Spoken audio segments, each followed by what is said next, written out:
Bonjour ou bonsoir, selon l'heure à laquelle vous nous regardez. Je suis votre chroniqueur audio et animateur de podcast à l'ODJ Média. Aujourd'hui, je vais vous lire fidèlement une chronique signée Mustapha Seyimi, intitulée « Emploi, la mère des batailles », qu'on écoutera ensemble dans ce podcast. L'auteur commence son article ainsi. Les derniers chiffres publiés par le Haut Commissariat au Plan révèlent une réalité beaucoup plus que nuancée sur un marché de l'emploi en profonde mutation.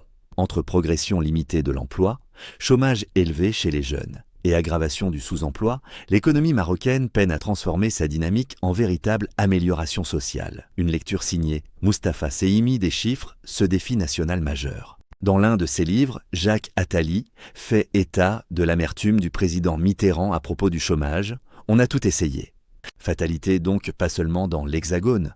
Au Maroc prévaut ce trait. Des annonces euphoriques de création d'1 million d'emplois durant la mandature 2021 à 2026. Qu'en est-il? Le tableau est passablement préoccupant. Le HCP, Vigie des grands agrégats économiques, vient de publier son rapport de conjoncture étiré sur les 12 mois écoulés, troisième trimestre 2024 et 2025. Au cours de cette période, le solde net a été la création de 167 000 postes, un chiffre qui paraît traduire une reprise. Mais de fait, le tableau est plus contrasté. Ainsi, la localisation géographique montre que ces nouveaux emplois se situent surtout dans le monde urbain, soit 164 000. Il faut encore affiner et relever que c'est surtout l'emploi rémunéré qui progresse avec 220 000 emplois salariés. 220 000, avec pratiquement en creux la perte de 54 000 emplois non rémunérés. Ce qui frappe, c'est la précarisation de l'emploi qui augmente. Des indicateurs en rouge. Cela dit, quels sont les secteurs de la reprise de l'emploi? Viennent en tête les services, 94 000 postes, soit plus 2%, les BTP avec 90 000, plus 7%, et loin derrière l'industrie, 30 000. Tel n'est pas le cas en revanche de l'agriculture, forêt et pêche, qui accuse une perte de 47 000 emplois, globalement 57 000 dans le milieu rural et seulement quelques 10 000 postes dans les périphéries urbaines. Il s'ensuit que le chômage a diminué de 55 000 postes pour se situer désormais à un volume d'1,629 millions. Soit un taux national de 13,1%, une légère baisse de 0,7% dans le monde urbain, avec cependant un chiffre de 16,3%, et de 0,5% dans le monde rural, 7%. En affinant par catégorie socio-démographique, les indicateurs sont préoccupants. Plus de 38% de chômage chez les jeunes, 15 à 24 ans, près de 22% chez les femmes et 10% chez les hommes. Du côté des diplômés, le taux de chômage a légèrement baissé de 0,8 points pour se situer cependant à 19%. Le rapport du HCP précise qu'il s'inscrit en hausse pour les diplômes secondaires qualifiants et le supérieur à la différence des cadres moyens et des techniciens. L'alarme du sous-emploi. Un autre domaine accuse une situation de catastrophe, celui du sous-emploi.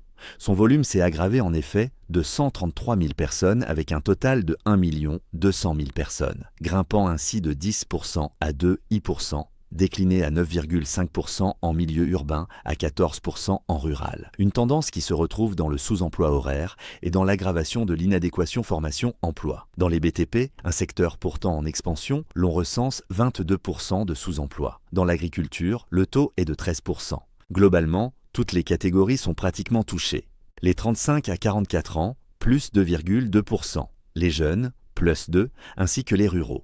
Au plan national, le taux d'activité reste bas avec 43,3%. Plus encore chez les femmes avec 19%. L'approche régionale est intéressante à relever avec de fortes disparités. Le rapport note ainsi que 5 régions totalisent 72% des actifs et 73% des chômeurs, Casablanca, Setat, respectivement 23% et 26%. Les provinces du Sud, 21%. L'Oriental, 21%. En revanche, 2 autres régions enregistrent de meilleurs taux, Tanger, Tétouan Al-Hokeima, 8%, et Marrakech-Safi, 8,7%. L'emploi urbain et salarié est globalement en progrès, mais la dynamique n'induit pas un réel progrès social bénéficiant au développement territorial, tant s'en faut. Par ailleurs, l'économie informelle continue de dominer le paysage de l'emploi. Elle contribue à précariser davantage les conditions de travail. Outre qu'une grande partie des actifs occupés ne bénéficient d'aucune couverture sociale, l'écrasante majorité d'entre eux exercent dans des unités de production non structurées, souvent à très faible productivité. L'informalité était particulièrement répandue dans le commerce de détail, l'artisanat, l'agriculture et certaines formes de services urbains. Une réalité qui fragilise non seulement les travailleurs concernés, privés de stabilité et de droits fondamentaux, mais affaiblit également la base fiscale de l'État, freine l'investissement productif et alimente des mécanismes d'exclusion économique, des maux structurels. S'y s'ajoutent des fragilités conjoncturelles telles que la sécheresse persistante. Le secteur agricole, pourtant pourvoyeur d'environ 40% des emplois nationaux, subit de plein fouet les effets du changement climatique, accentuant la vulnérabilité de centaines de milliers de ménages ruraux. Enfin, les mécanismes publics de régulation du marché du travail restent largement perfectibles. Les dispositifs d'accompagnement à l'emploi, notamment ANAPEC, peinent à répondre aux attentes des chercheurs d'emploi, en raison d'une couverture géographique inégale, d'une faible coordination avec les entreprises locales et d'une efficacité limitée des programmes de formation en alternance ou d'insertion. L'absence d'un pilotage intégré et territorialisé des politiques de l'emploi empêche une lecture fine des besoins sectoriels et des potentialités régionales.